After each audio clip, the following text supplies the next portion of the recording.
लक्ष द्या, हा जो विषय आज आपण शिकत आहोत ना, हा विषय समजून घेणं फार गरजेचं आहे. आपल्या आजच्या विषयाचे नाव आहे एखाद्याला चूक दाखवणं पाप नाही. आणि यामध्ये आपण अनेक गोष्टी शिकणार आहोत. वेगवेगळ्या जी काही पुस्तकं आहेत पवित्र शास्त्रामध्ये, जुन्या करारातली आणि नवीन करारातली, त्यातून आपण हा विषय काय करणार आहोत, शिकणार आहोत. मग आजचा पहिला क्रमांकाचा जो मुद्दा आहे तो लिहून घ्या. चूक दाखवणे म्हणजे प्रेम करणे आहे. पहिला मुद्दा लिहा. चूक दाखवणे म्हणजे प्रेम करणे होय. आता ज्या वेळेला एखादा व्यक्ती चूक करतो त्यावेळेला त्या व्यक्तीला त्याने केलेली चूक दाखवणं हे पाप नाहीये, किंवा त्याने केलेली जी काही चूक आहे ती त्याच्या निदर्शनामध्ये आणून देणं चुकीचं नाहीये. जर तुम्ही एखाद्या चूक करणाऱ्या व्यक्तीला त्याची चूक जर निदर्शनामध्ये आणून दिली तर तुम्ही खऱ्या अर्थाने त्या चूक करणाऱ्या व्यक्तीवरती प्रेम करतात. आणि पवित्र शास्त्र देखील आपल्याला अशाच प्रकारे चूक करणाऱ्या व्यक्तीला त्याची चूक निदर्शनामध्ये आणून देऊन त्याच्यावरती प्रेम करावं याविषयी काय करतं, आपल्याला सांगतं किंवा शिकवतं. आणि बघा, ज्यावेळेस आपण पवित्र शास्त्र वाचतो, पवित्र शास्त्रामध्ये नीतिसूत्राचं पुस्तक याचा 3रा अध्याय आणि 12वं वचन ज्यावेळेस आपण काढतो तर नीतिसूत्राच्या पुस्तकाच्या 3ऱ्या अध्यायाच्या 12व्या वचनामध्ये काय लिहिलं आहे पहा त्या ठिकाणी. कारण जसा बाप आपल्या आवडत्या मुलाला तसा परमेश्वर ज्याच्यावर प्रीती करतो त्याला शासन करतो. Very good. आता लक्ष द्या, परमेश्वर देवाचं वचन अतिशय स्पष्टपणे ह्या ठिकाणी आपल्याला पाहायला भेटत आहे की परमेश्वर ज्याच्यावरती प्रीती करतो, परमेश्वर ज्याच्यावरती प्रेम करतो त्या व्यक्तीला शासन परमेश्वर करतो, किंवा त्या व्यक्तीला त्याची चूक परमेश्वर दाखवतो. आता एखाद्या व्यक्तीने जर चूक केली आहे आणि त्या व्यक्तीला त्याची चूक जर त्याच्या निदर्शनामध्ये जर आणून दिली नाही तर तो पुढं अशाच प्रकारच्या किंबहुना यापेक्षा अधिक जास्त चुका ज्या आहे ना तो करू शकतो. आणि त्यामुळं त्याचं स्वतःचं नुकसान आहे. आणि त्याचं नुकसान तो करत असलेल्या चुकांमुळे होऊ नये, आणि त्याची चूक ज्या वेळेला तुमच्या निदर्शनामध्ये येते त्यावेळेला तुम्ही त्या व्यक्तीला त्याची चूक दाखवणं गरजेचं आहे. आणि जर तुम्ही त्याला त्याची चूक दाखवतात याचा अर्थ हा होतो की तुम्ही त्याच्यावरती प्रीती करतात. याचा अर्थ हा होतो की तुम्ही त्याच्यावरती प्रीती करतात. लक्ष द्या, चूक दाखवणं हे पाप नाहीये, चूक न दाखवणं हे पाप आहे.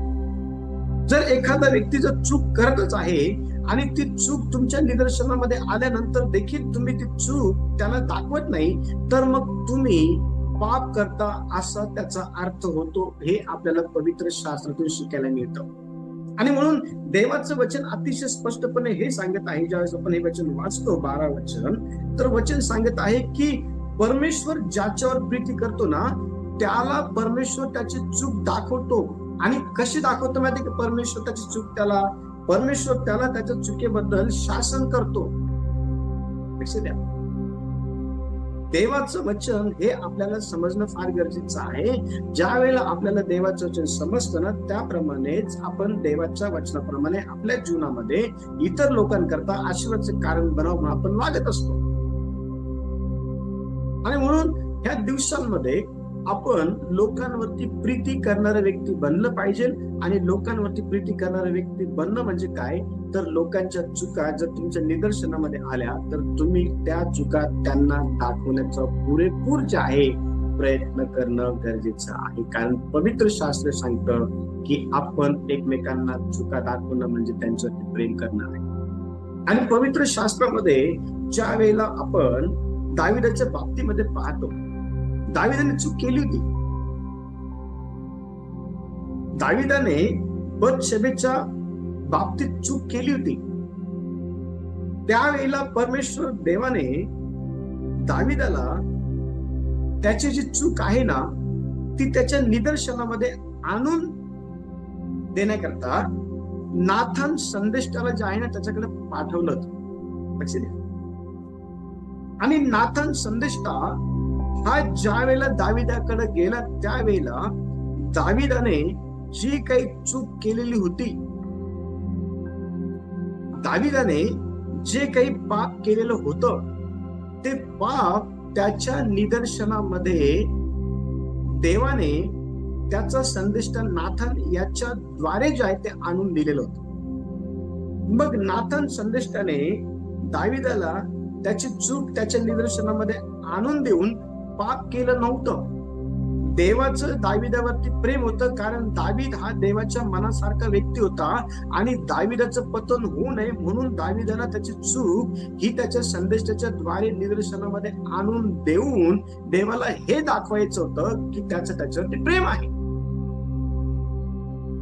ज्या ज्या वेळेला आपल्याला चूक करणारे लोक दिसतात ना त्या वेळेला त्यांना त्यांची चूक दाखवणं म्हणजे त्यांच्या विरोधामध्ये पाप करणं असा त्याचा अर्थ होत नाही, तर त्यांच्यावरती आपण प्रेम करतो आणि म्हणून त्यांच्याविषयी आपल्याला काळजी आहे असा त्याचा अर्थ होतो. हे आपल्याला पवित्र शास्त्रातून समजणं फार गरजेचं आहे, परंतु ह्या गोष्टी अनेक लोकांना समजत नाही.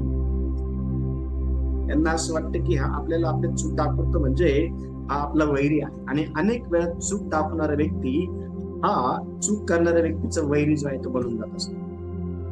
अनेक ठिकाणी ह्या गोष्टी झालेल्या आहेत, अनेक ठिकाणी ह्या गोष्टी होत आहेत. आणि अशा प्रकारे ह्या गोष्टी होण्याचं मागचं कारण जर काय आहे तर ते कारण आहे आध्यात्मिकतेच्या ज्ञानाची कमतरता माणसामध्ये असते. त्यामुळे आपल्यामध्ये आध्यात्मिकतेच्या ज्ञानाची कमतरता असायला नको अशी देवाची इच्छा आहे. आणि म्हणून या दिवसांमध्ये आपण लोकांवरती प्रेम करणारा व्यक्ती बनलं पाहिजे.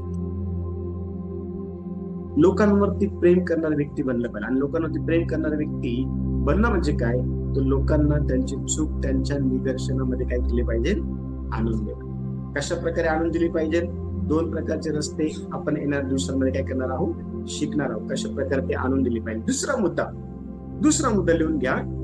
योग्य मार्गावर आणण्यासाठी चूक दाखवणं गरजेचं आहे. परत एकदा, योग्य मार्गावर आणण्यासाठी चूक करणाऱ्या व्यक्तीला त्याची चूक दाखवणं गरजेचं आहे किंवा योग्य आहे. आता विचार करा, जर एखादा व्यक्ती चुकीचं काम करत आहे आणि त्या चुकीच्या कामामुळे तो जर भरकटला आहे तर त्याला परत योग्य ठिकाणी आणण्याचं काम हे आपलं आहे. आणि आपल्याला त्या व्यक्तीला त्याच्या भरकटलेल्या ठिकाणाहून त्याच्या योग्य ठिकाणी जर आणायचं असेल तर त्याने केलेली चूक त्याच्या निदर्शनामध्ये आणून देणं गरजेचं आहे. आणि पहा, याकोबाचं पत्र 5वा अध्याय ज्यावेळेस आपण काढतो, याकोबाचं पत्र 5वा अध्याय आणि 19 आणि 20 वचन पहा काय म्हणत आहे त्या ठिकाणी. याकोबाचं पत्र 5वा अध्याय 19 आणि 20 वचन. माझ्या बंधूंनो, तुमच्यामधील कोणी सत्यापासून बहकला आणि त्याला कोणी माघारी फिरवले तर पापी माणसाला त्याच्या चुकलेल्या मार्गापासून जो फिरवतो तो त्याचा जीव मरणापासून वाचविल व पापाची रात झाकील, हे ध्यानात ठेवा. Very good. बरं, वचन अतिशय स्पष्टपणे आपल्याला सांगतात, चूक दाखवणं म्हणजे तो सत्यापासून बहकलेला आहे आणि आता त्याला परत सत्याकडे आणण्याकरता माघारी. बघा, वचन स्पष्टपणे सांगत आहे की माझ्या भावांनो, माझ्या बंधूंनो, देवाच्या प्रिय लेकरांनो, तुमच्यामधील कोणी व्यक्ती जर सत्यापासून भरकटला असेल, तुमच्यापासून कोणी व्यक्ती जर सत्यापासून दूर गेला असेल, तर त्याला कोणी माघारी फिरवले पाहिजेत. आणि आज अनेक लोक पहा चुकांवर चुका करत आहेत. एक चूक लपवण्यासाठी 10 चुका करतात आणि त्या 10 चुका त्यांना सत्याच्या मार्गापासून इतकं काही लांब घेऊन जातात ना, की त्यामुळे त्यांचे आंतरचक्षु जे आहे ते आंधळून जातात. अंतर्मन जे आहे ना, आंतरिक डोळे ते आंधळून जातात. देवाचे सांगत आहे की आपण लोकांना जे चुकीच्या गोष्टी करून बहकले आहे, भरकटले आहे, अशा लोकांना त्यांच्या चुकीच्या गोष्टी निदर्शनामध्ये आणून त्यांना परत जे आहे ना सत्याच्या मार्गावरती जे आहे ते आपल्याला आणायचं आहे. आणि म्हणून आपल्याला लोकांना त्यांच्या चुका त्यांच्या निदर्शनामध्ये काय करायचं माहिती का, आणून द्यायचं आहे. आणि जर आपण त्यांच्या चुका त्यांच्या निदर्शनामध्ये जर आणून दिल्या तर देवाचं सांगतं, तर पापी माणसाला त्याच्या चुकलेल्या मार्गापासून जो फिरवतो तो त्याचा जीव मरणापासून वाचवतो. लक्ष द्या, आज अनेक लोक चुका करत करत करत करत जर कोणत्या ठिकाणापर्यंत पोहोचत आहे, तर ते ठिकाण आहे मृत्यू, मरण. चुका माणसाला मरणाकडे घेऊन जातात, चुका माणसाला मृत्यूकडे घेऊन जातात. आणि जर चुका जर निदर्शनामध्ये आणून दिल्या तर चूक करणारा व्यक्ती हा मरणाकडे जाण्यापासून वाचतो, हे समजणं गरजेचं आहे. आणि आपल्याला देवाने लोकांना मरणापासून वाचवण्याची सेवा दिलेली आहे. आणि ही सेवा करणं म्हणजे काय, तर लोकांना त्यांच्या चुका निदर्शनामध्ये आणून देणं आहे. आणि बघा, आपण पाहतो की संत पौलानं देखील पेत्राला त्याची चूक लक्षात आणून दिली. पेत्र हा संत पौलापेक्षा सिनियर होता. संत पौल हा पेत्रासारखा येशू सोबत राहिलेला नव्हता. हो, संत पौल हा अकाळी जन्मलेला असा व्यक्ती होता प्रभू मध्ये. दमिश्कीच्या रस्त्याने जात असताना, येणाऱ्या दिवसांमध्ये मी तुम्हाला शिकवणार आहे अकाळी जन्म काय असतं. लक्ष द्या, संत पौल जो आहे ना, त्याला देवाची ओळख, ख्रिस्ताची ओळख ही पेत्राच्या खूप वर्षानंतर झालेली होती. हो, सर्वात अगोदर पेत्राला देवाची ओळख झाली होती. तरीही पेत्र वारंवार चूक करत होता. आणि पेत्राची चूक ही ज्या वेळेला संत पौलाच्या निदर्शनामध्ये आली, त्यावेळेला संत पौलाने पेत्राला त्याची चूक काय केली माहिती का, दाखवली, तोंडोतोंड दाखवली. आणि त्या ठिकाणी स्पष्टपणे पौल पेत्राला म्हणाला की पेत्रा, यहुदी लोकांसमोर ना भेदभावाने का वागतो, किंवा अन्य जाती लोकांसोबत भेदभावाने का वागतो. बघा, आपण वचन काढणार आहोत. गलती करायचं पत्र 2रा अध्याय आपण काढू. गलती करायचं पत्र 2रा अध्याय आणि 11 पासून तर 14 पर्यंत वाचण्यासाठी मला मदत करा. गलती करायचं पत्र 2रा अध्याय 11 पासून 14 पर्यंत पहा. पुढे केफा अंत्योख्यास आला, तेव्हा तो दोषी असल्यामुळे मी त्याला तोंडावर अडवले. कारण याकोबाकडील कित्येक जण येण्यापूर्वी तो परराष्ट्रीयांच्या पंक्तीस बसत असे, परंतु ते आल्यावर तो सुंता झालेल्या लोकांना घेऊन माघार घेऊन वेगळा राहू लागला. त्याच्याबरोबर बाकीच्या यहुद्यांनीही ढोंग केले, ते इतके की बर्नबाही त्याच्या ढोंगाने तिकडे ओढला गेला. परंतु सुवार्तेच्या सत्याप्रमाणे ते नीट चालत नाहीत असे मी पाहिले. तेव्हा सर्व समक्ष मी केफाला म्हटले, तू यहुदी असताही परराष्ट्रीयांसारखा वागतोस, यहुद्यांसारखा वागत नाहीस, तर परराष्ट्रीयांनी यहुद्यांसारखे वागावे म्हणून तू त्यांच्यावर जुलूम करतोस, हे कसे. बघा काय म्हणते वचना ठिकाणी.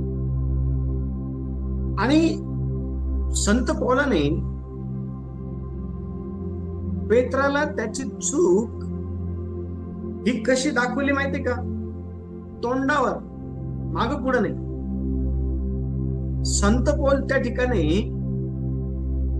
अशा प्रकारचा विचार करत नव्हता की पेत्र हा माझ्यापेक्षा सिनियर आहे, माझ्यापेक्षा त्याला जास्त देवाची ओळख आहे, माझ्यापेक्षा जास्त तो देवाच्या क्लोज आहे. कारण बघा तुम्ही, योहान, याकोब आणि पेत्र हे तिघ जण येशू सोबत राहायचे नाही. पाऊल जो आहे ना, पाऊल, लक्ष द्या, पावलाने त्या ठिकाणी पेत्राला त्याची चूक दाखवताना माग पुढे काही बोलला नाही. तो तोंडावर बोलला, तोंडावर. माग पुढे म्हणजे तो माग नाही बोलला, तोंडावर त्याला त्याची चूक दाखवली. त्याची चूक काय माहिती का? तो भेदभाव करायचा. यहुदी लोक आले का तो अन्य जाती लोकांसोबत जेवायला बसत नव्हता, आणि अन्य जाती लोक आले की यहुदी लोक, म्हणजे त्याचं जे वागणं आहे ना, त्याच्या वागण्यामध्ये ढोंग होतं, आणि त्याच्या त्या ढोंगामुळं अनेक जण काय झालं तर माहिती का? त्या ठिकाणी स्पष्टपणे आपण ज्यावेळेस शब्द वाचन वचन 13 मध्ये, की त्याच्या ढोंगामुळे बर्नबा देखील त्याच्या ढोंगाने तिकडे ओढवला गेला म्हणजे काय माहिती का? तो पण तसंच वागायला लागला. अनेक वेळा आपल्या चुका ह्या इतरांना चुकीच्या पद्धतीने वाटचाल करण्याकरता प्रवृत्त करत असतात, आणि म्हणून आपण आपल्या स्वतःकडे लक्ष देणं गरजेचं आहे. आणि आपल्याला आपल्या स्वतःच्या चुकांकडे जर लक्ष देता येत नसेल आणि दुसऱ्याच्या निदर्शनावर जर चुका येत असेल, तर त्या स्वीकारण्याची आपण काय केली पाहिजे माहिती का? ती मनसा दाखवली पाहिजे. तिथं आपला इगो हटवायला नको की मी इतक्या वर्षापासून सेवेमध्ये आहे, मला इतक्या वर्षाचा अनुभव आहे, मी अमुक अमुक आहे, मी तमुक आहे.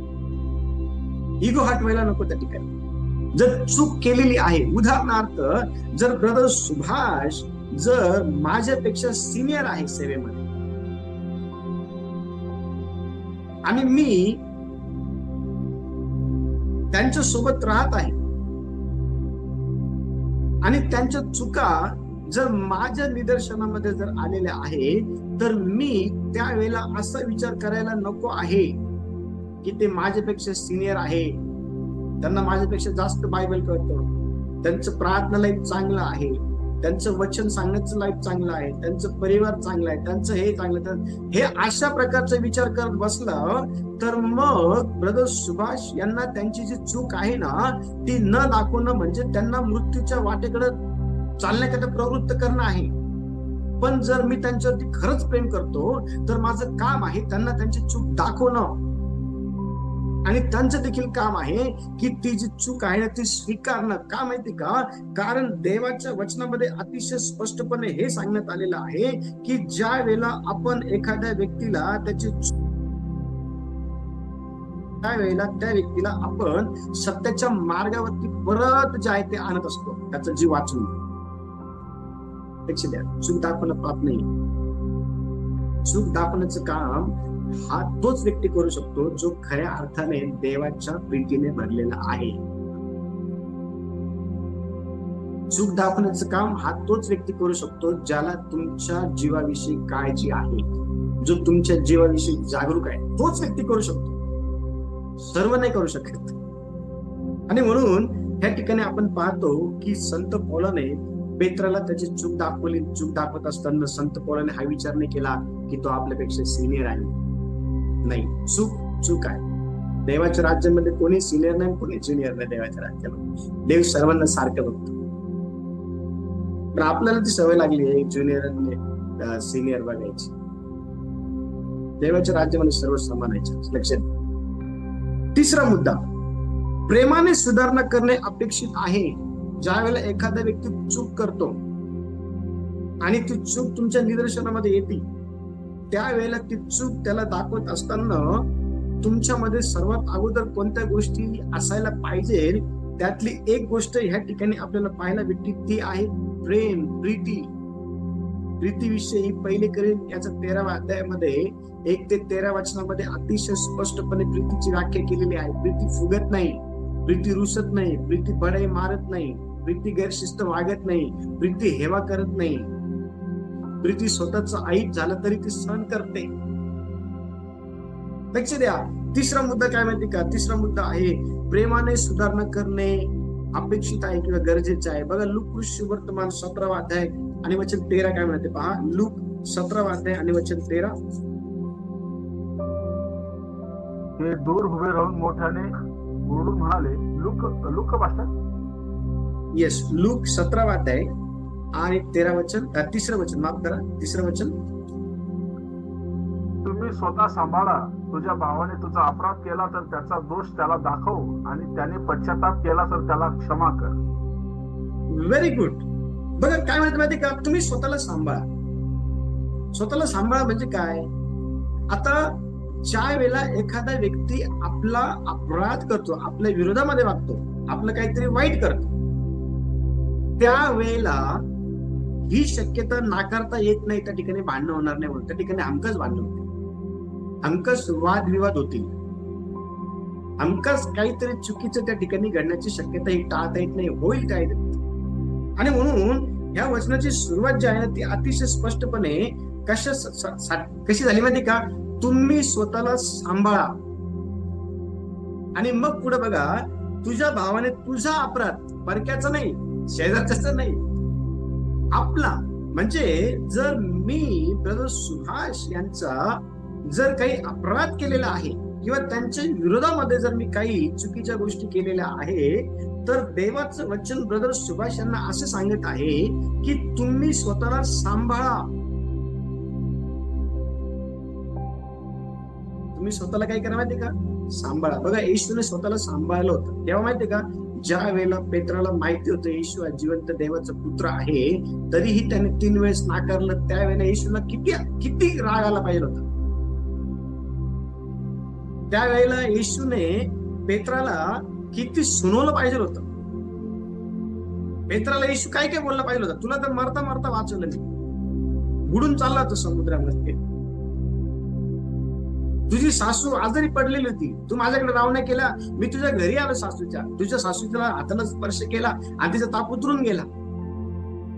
पेत्रा, तुला मी यायराच्या कन्येला मरणातून जिवंत करण्याच्या वेळेला घेऊन गेलो होतो, आणि तू म्हणतो मला ओळखत नाही. म्हणजे येशूने पेत्राला खूप सुनावलं असं. 3 वेळेस नाकारलं, 1 वेळेस, 3 वेळेस. पण तुम्हाला माहिती का, येशूने स्वतःला सांभाळलं. येशूने स्वतःला काय केलं, येशूने स्वतःला सांभाळलं. लक्ष द्या, ज्या वेळेला एखादा व्यक्ती आपल्या विरोधामध्ये काहीतरी चुकीचं काम करतो, त्यावेळेला त्या ठिकाणी भांडणं होण्याची जी काही शक्यता आहे ती नाकारल्या जाऊ शकत नाही. त्या ठिकाणी हमखास भांडणं होऊ शकतात, आणि ते होऊ नये अशी देवाची इच्छा आहे. म्हणून तुमच्यामध्ये, तुमच्या विरोधात ज्याने पाप केलेलं आहे, ज्याने चूक केलेली आहे ना, त्याच्याविषयी प्रीती असणं फार गरजेचं आहे. आणि जर तुमच्यामध्ये जर प्रीती आहे, तर ती प्रीती काय करेल माहिती का, ती प्रीती तुम्हाला तुमच्या त्या भावाचा अपराध दाखवण्याकरता मदत करल, आणि ती प्रीती तुमच्या त्या भावाला त्याचा अपराध पदरी घ्यायला मदत करल, आणि तीच प्रीती तुमच्या त्या भावाला पश्चाताप करायला देखील मदत करल,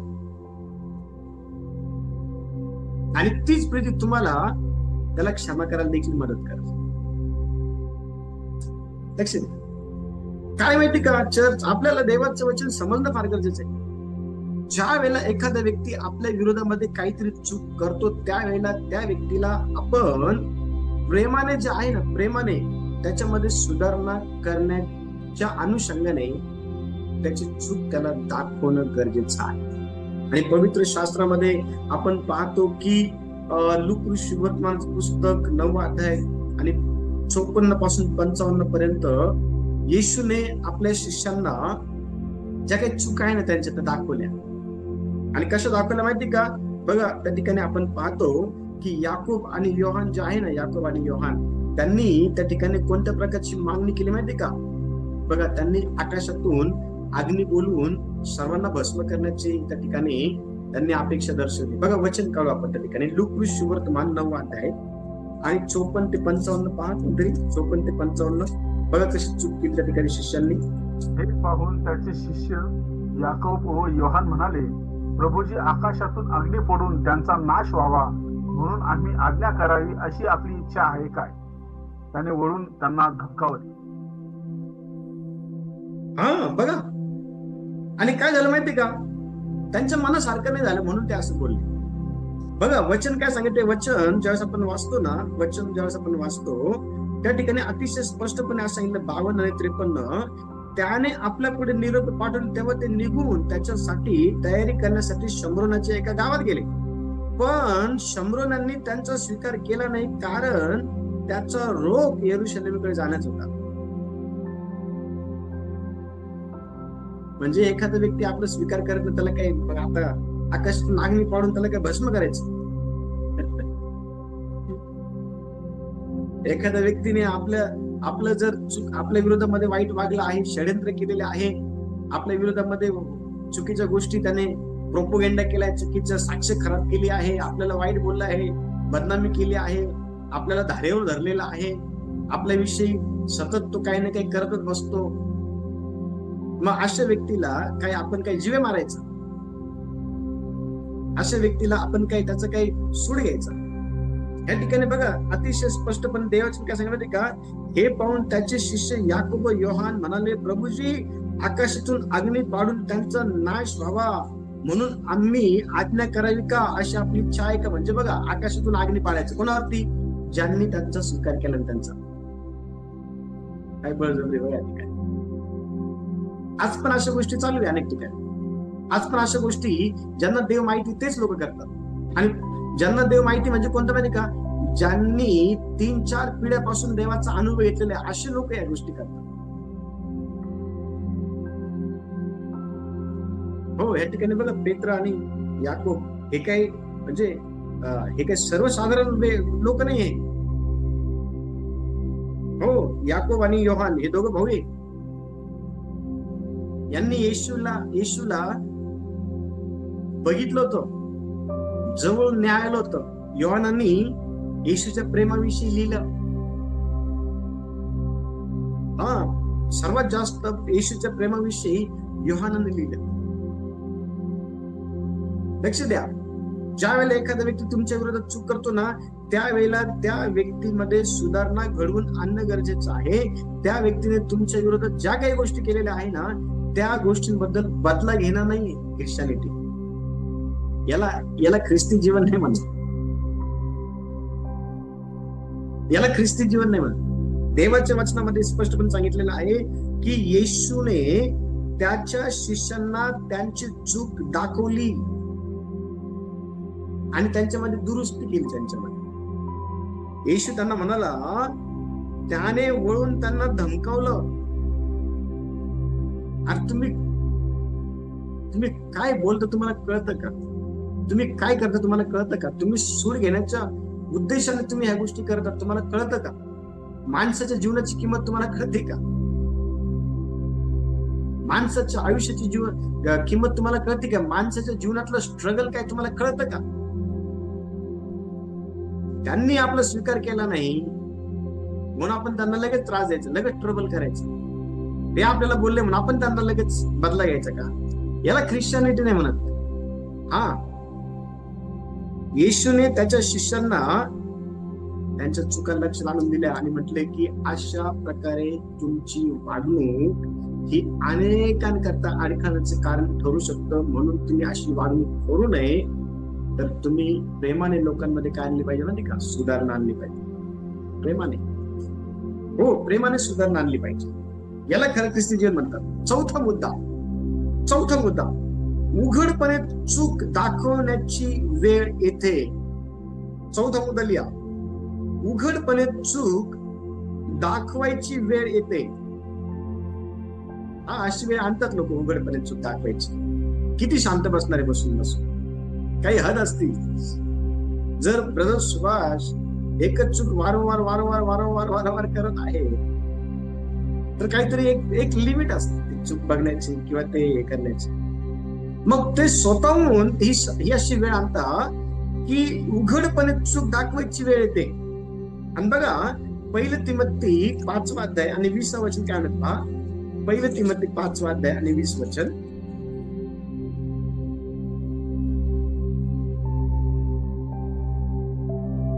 बाकीच्यांना भय वाटावे म्हणून पाप करणाऱ्यांचा सर्वांसमक्ष निषेध कर. हो, लक्ष द्या, उद्देश काय आहे?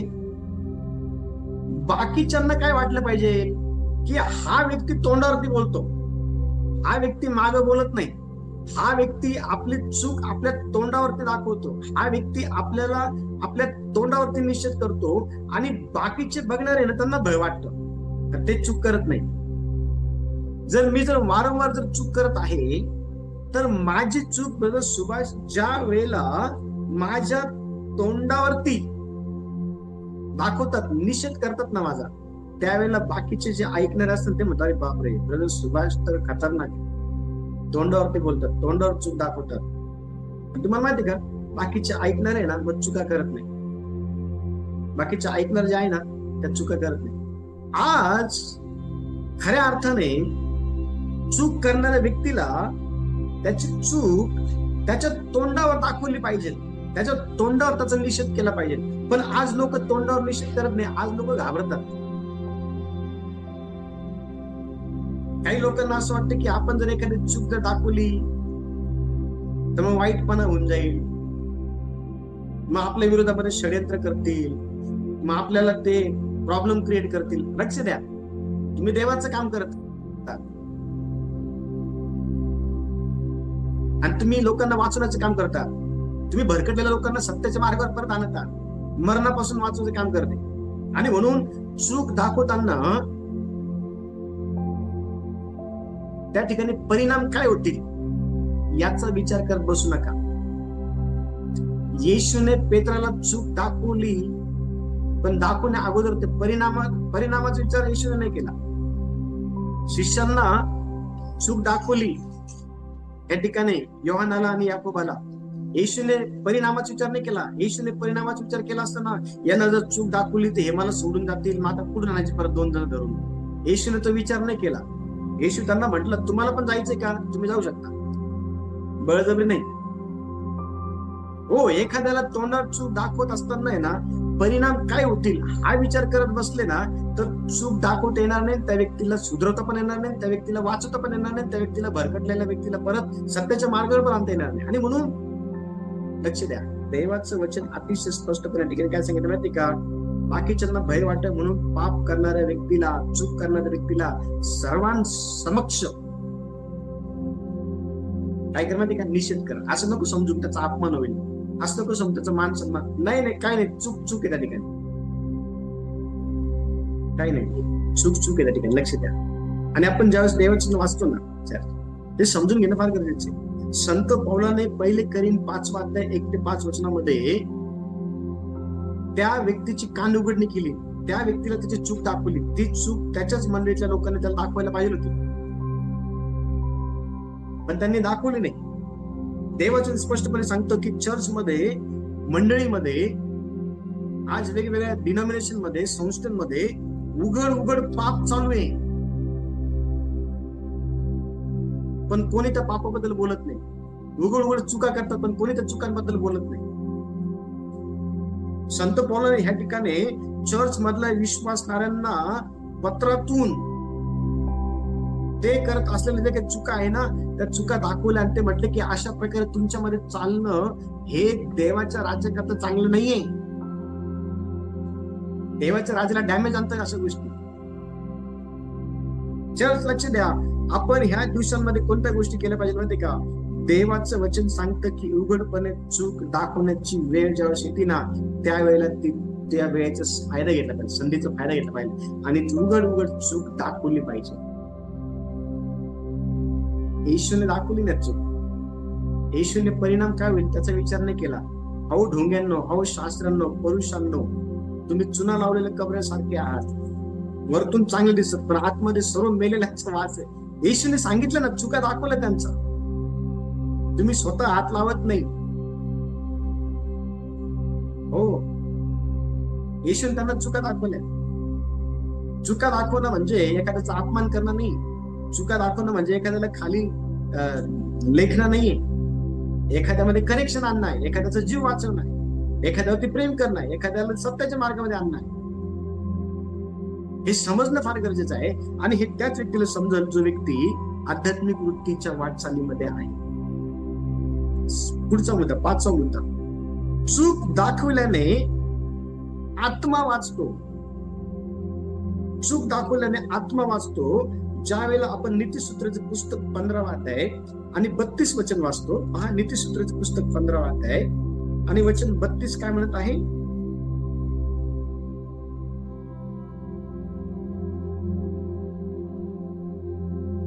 जो शिक्षण अहेरतो तो आपल्या जीवाला तुच्छ लेखतो. जो वाग्दंड ऐकून घेतो तो ज्ञान मिळवतो. Very good. जो वाग्दंड ऐकून घेतो, जो चुकीबद्दल देण्यात आलेलं जे काही ज्ञान आहे ऐकून घेतो, तो जो आहे ना, तो खऱ्या अर्थाने आपल्या स्वतःचा जो काही आत्मा आहे किंवा आपल्या स्वतःचं जे काही जीवन आहे ते तो वाचवतो. आणि आपल्याला ह्या दिवसांमध्ये लोकांच्या चुका यासाठी दाखवायच्या आहे की त्यांच्या आत्म्याचा नाश होऊ नये. आपल्याला ह्या दिवसांमध्ये लोकांना त्यांच्या चुका यासाठी दाखवायच्या आहे की त्यांच्या आत्म्याचा नाश होऊ नये. परमेश्वर देवाने योना संदेशाला निनवे शहरातील लोकांना त्यांच्या चुका दाखवण्यासाठी पाठवलेलं होतं, पण योना त्या ठिकाणी जाण्याऐवजी दुसरीकडे चालला होता. पण देवाने परत त्याला आणलं. अरे बाबा, त्या लोकांकडे जा, त्यांना त्यांच्या चुका दाखव. त्यांचं पाप माझ्या दृष्टीमध्ये इतकं झालेलं आहे की मी त्यांचा आता नाश करणार आहे काही दिवसाच्या अवकाशानंतर. आणि त्यांचा नाश होऊ नये म्हणून तू त्यांना त्यांच्या चुका दाखवण्यासाठी जा जा जा जा जा असं त्या ठिकाणी योनाला सांगितलं. आणि योना गेला. 3 दिवसाची वाट चालून मोठ्याने ओढत ओढत. हा, शहर धुळीच मिळणार आहे, शहर धुळीच मिळणार, शहर धुळीच मिळणार. तुम्हाला माहितीये का, राजापासून तर थेट गरीब काय असेल जनतेतले लोक वगैरे जनावर सुद्धा उपवास केला त्या ठिकाणी. त्यांच्या चुकाबद्दल त्यांनी पश्चाताप केला. आणि तुम्हाला माहिती का, देव अनुताप पावला. देव अनुताप. लक्ष द्या, चुका दाखवल्याने आपण लोकांच्या आत्म्याचं संरक्षण करतो. चुका दाखवल्याने आपण लोकांना वाचवतो. हे आपल्याला समजणं फार गरजेचं आहे. आणि हे जर आपल्याला समजलं तर मग आपण अनेकांचे प्राण वाचवणारे लोक बनल्याशिवाय राहणार नाही. 6वा मुद्दा, चुका दाखवणं म्हणजे सत्याशी प्रामाणिक राहणं. आणि सत्य काय आहे? स्वतः प्रभू येशू आहे. ज्यावेळेस तुम्ही एखाद्या व्यक्तीला त्याची चूक दाखवताना त्यावेळेला तुम्ही देवाशी प्रामाणिक आहात, म्हणजे येशूशी प्रामाणिक आहात असं त्याचा अर्थ होतो. आणि चूक दाखवणं म्हणजे देवाशी प्रामाणिक राहणं. आणि म्हणून चूक दाखवताना हिचकिचू नका. चूक दाखवताना बघा वचन काय सांगत आहे. इफिसकरचं पत्र 4 अध्याय आणि 15 वचन पहा. इफिसकरचं पत्र 4 अध्याय आणि 15 वचन काय म्हणतं ठिकाणी? तर आपण प्रीतीने सत्याला धरून मस्तक असा जो ख्रिस्त त्याच्या परत सर्व प्रकारे वाढावे. Very good. वचनामध्ये सांगितलेलं आहे की आपण प्रीतीने सत्याला धरून मस्तक असा जो ख्रिस्त त्याच्या परत सर्व प्रकारे वाढावा. आता सर्व प्रकारे आपल्याला वाढता यावं यासाठी आपल्याला ख्रिस्ताची गरज आहे. आणि ख्रिस्त काय आहे? ख्रिस्त सत्य आहे. मग एखादा व्यक्ती जर चूक करत आहे तर त्या व्यक्तीला सत्यामध्ये त्याची चूक दाखवणं गरजेचं आहे. आणि जर आपण त्या व्यक्तीला त्याची चूक जर दाखवली तर आपण येशू बरोबर प्रामाणिक राहतो असं त्याचा अर्थ होतो. आणि लक्ष द्या, येशूने पवित्र शास्त्रामध्ये योहानाच्या पुस्तकाच्या 4 अध्यायाच्या 16 ते 18 वचनामध्ये एक जी काही सामरी स्त्री आहे, एक जी काही शमरोनी स्त्री आहे, त्या शमरोनी स्त्रीला तिची चूक दाखवली की तू किती चुकीचं जे आहे ते वागत आहे. तिला त्याची चूक दाखवली स्पष्टपणे. आणि बघा वचन काय सांगितलं पहा. वचन वाचू आपण आणि हा मुद्दा शेवटचा मुद्दा आपण समजून घेणार. योहानाचं पुस्तक 4 अध्याय कोणतरी काढा आणि त्याचं 16 ते 18 वचन वाचा माझ्यासाठी. 16 ते 18 वचन. तो तिला म्हणाला, तू जाऊन आपल्या नवऱ्याला बोलवून आण. ती स्त्री म्हणाली, मला नवरा नाही. येशूने तिला म्हटले, मला नवरा नाही हे ठीक बोललीस, कारण तुला 5 नवरे होते आणि आता तो जो तुझ्या बरोबर आहे तो तुझा नवरा नाही हे तू खरे सांगितलीस. Very good. बघा, येशूने ही जी स्त्री जी चूक करत होती ना, तिची चूक येशूने तिच्या निदर्शनामध्ये अतिशय प्रेमाने आणि स्पष्टपणे उल्लेख करून आणून दिली. असं गोंधळत गोंधळत, भीत भीत, दबकत दबकत, किंवा तिला काय वाटल अशा प्रकारे चूक निदर्शनामध्ये आणून नाही दिली. प्रेमाने आणि स्पष्टपणे तिने केलेल्या ज्या काही चुका आहेत त्या तिच्या निदर्शनामध्ये आणून दिल्या. हेच तर आपल्याला करायचं आहे. हेच तर करण्यासाठी देवाने आपल्याला निवडलेलं आहे. आणि ज्यावेळेस आपण अशा प्रकारे करू त्यावेळेला आपण खऱ्या अर्थाने देवाशी आपण प्रामाणिक आहोत हे आपण देवाला दाखवू.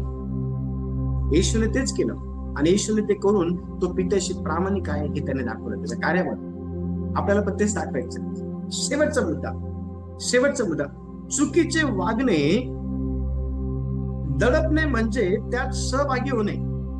आता एखाद्या व्यक्तीचं चुकीचं वागत आहे आणि त्याचं ते चुकीचं वागणं लपवणं, याचा अर्थ हा आहे की आपण त्याच्यामध्ये सहभागी आहोत, त्याला आणखीन चुका करण्याकरता प्रवृत्त करण्यासाठी. आणि अनेक ठिकाणी चुका लपवल्या जातात, पण त्या चुकांबद्दल त्याला निषेध केला जात नाही, त्याला सांगितलं जात नाही. आणि ज्यावेळेस चुका लपवल्या जातात ना त्यावेळेला आपण त्याला ती चूक करण्याकरता अजून फूस लावत आहे असा त्याचा अर्थ होतो. बघा वचन काय सांगत आहे, इफिसकरचं पत्र 5वा अध्याय आणि वचन 11 पहा काय म्हणते. वचन 11, अंधाराच्या निष्फळ कर्माचे भागीदार होऊ नका, तर उलट त्याचा निषेध करा. देव म्हणत आहे ठिकाणी की तुम्ही चुकीच्या ज्या काही गोष्टी आहे ना त्या लपवण्याचे भागीदार होऊ नका.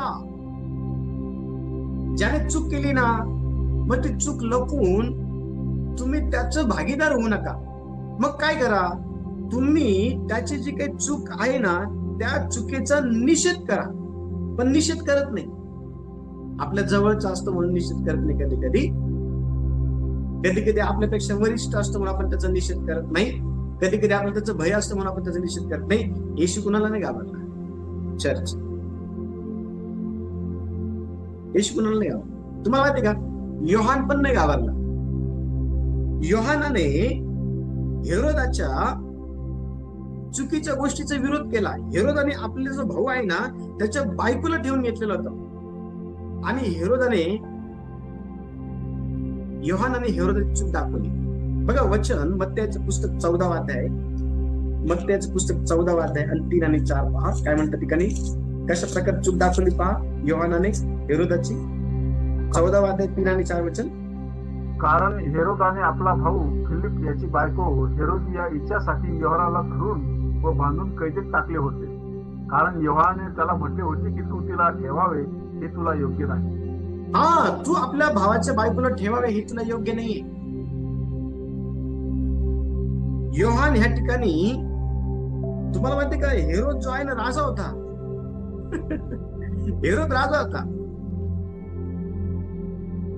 योहान असं म्हणू शकला असता, आपल्याला काय करायचं, राजा येतो कशाला बोलत, त्याला कशाला पंगा घ्यायचा, त्याच्याबरोबर कशाला संकट ओढून घ्यायचं. लक्ष द्या, योहानाच्या ठाई देवाचा आत्मा वास करत होता. अरण्यात घोषणा करणाऱ्याची वाणी हा तो आहे. अरण्यात घोषणा काय करायचं माहिती का, अहो सापाच्या पिल्लांनो, भावी पिढीपासून क्रोधापासून सावध राहा. तुम्हाला कोणी हे केलं, तुम्ही त्याच्या जीवनाबद्दल तुम्ही जर वाचलं तुम्हाला अतिशय स्पष्टपणे भेटेल. तो स्पष्टपणे लोकांना त्यांच्या चुका दाखवायच्या. हेरोद हा राजा होता. हेरोदाला त्याने त्याची चूक दाखवली. तू राजा असताना तुला आपल्या भावाची बायको ठेवणं हे चांगलं नाहीये. लक्ष द्या. आज अनेक लोक चूक का दाखवत नाही का, कारण लोकांना असं होतं, अरे बाबा तो मोठा आहे, तो अमुक आहे, तो तमुक आहे, तो असा आहे, तो तसा आहे, तो असं. लोक चूक दाखवत नाही. योहानाकडनं शिकलं पाहिजे निर्भीडपणा काय असतो, योहानाकडनं शिकलं पाहिजे खरी पवित्रता काय, योहानाकडनं शिकलं पाहिजे खरं लोकांचं आत्म वाचवणं काय, योहानाकडनं शिकलं पाहिजे खरं देवामध्ये प्रामाणिक राहणं काय, योहानाकडनं शिकलं पाहिजे सत्याला धरून राहणं काय. योहानाने हेरोदाला त्याची चूक दाखवली, त्याने असं विचार नाही केला हा राजा आहे आणि मग आपल्याला हा शिक्षा करेल. शिक्षा तर झाली नंतर, पण लक्ष द्या चर्च, देव हा सर्व ज्ञानी, सर्वव्यापी, सर्व समर्थ आहे. कोण तुमच्यावर कसं वागतं हे त्याला कळत नाही, त्याला दिसत नाही, त्याला सर्व काही कळत, सर्व काही दिसत. देवाच्या हातात पडणं भयंकर आहे, भयंकर देवाच्या हातामध्ये पडलं. आणि हेरोद हा देवाच्या हातामध्ये पडला, त्याने नीतिमान माणसाला धरून घेतलं. त्याचं लाईफ स्टोरी जर वाचलं, गर्भवतीने त्याचं मुंडकं कापलं होतं पुढं. सत्य अंगलट आलं ना तरी त्याला चिपकून राहा. सत्यामुळं परेशाना जरी तुम्हाला सहन करायला तरी सत्याला सोडू नका. समोर कोण आहे हे बघण्यापेक्षा तुम्ही कोण आहात देवामध्ये हे बघा आणि लोकांना त्यांच्या चुका दाखवा. लोकांच्या चुका लपवू नका. जर लोकांच्या चुका तुम्ही लपवल्या तर तुम्ही लोकांना त्या चुका करण्याकरता आणखीन प्रवृत्त करत आहात असा त्याचा अर्थ होतो. आणि लक्ष द्या, वचनात सांगितलेलं आहे योहानाने तसं केलं नाही. योहानाने हेरोदाला त्याची चूक दाखवली, त्याने परिणामाचा विचार नाही केला. त्याने देवाचं वचन काय आहे हे त्याने दाखवलं, जागरूकता फैलवली. सत्य काय आहे, भय काय देवाचं, पाप काय आहे, पवित्रता काय, नीतिमान कोणी वागलं पाहिजे, कोणाला कोणत्या गोष्टी शोभा देत नाही, ह्या गोष्टी त्याने शिकवल्या. हे आपल्याला शिकवायचं. देवा या वचनाद्वारे सर्वांना आशीर्वाद देव. यावेळेला आपण आपले डोळे बंद करू आणि